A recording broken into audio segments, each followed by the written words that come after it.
So, have you ever seen one of those alerts on your phone? You know, the national news headlines seem like a really big deal. Maybe it is a really big deal, but you aren't quite sure.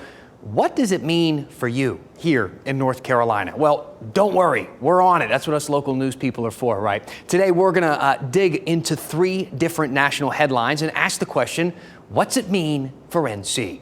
First up, this story from CNN. Poverty rate jumps in 2022 after end of enhanced child tax credit. So this is true. Rates are up, but only when we're talking about the supplemental poverty measure, or the SPM, which takes into consideration taxes and programs like child tax credits. They take those into account. But if we look at what they call the official poverty rate, the 3-year average is 11.5% nationwide, which really hasn't moved that much. In North Carolina, the number is a bit higher at 13.5%. As for our SPM, the 3-year average in our state is 10.3%, which again is above the national average. Next up, this one from the Washington Post. Auto workers plan pickets and pinch pennies as strike nears.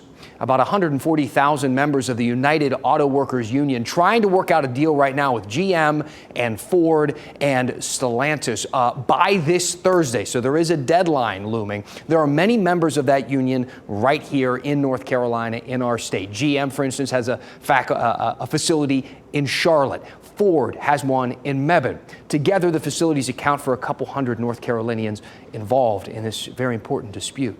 The last one from CNBC. Congress returns with the clock ticking to avert government shutdown. So here we go again. Another deadline for lawmakers to fund the federal government or see things shut down. Not everybody would immediately notice a government shutdown, but those who do could see some real impacts. Here's what would happen here. National parks, for instance, would close. We're talking about the Blue Ridge Parkway, Cape Hatteras National Seashore, the Wright Brothers Memorial, and so many more. A shutdown also means problems with a lot of services, things like food stamps and WIC and TAMF.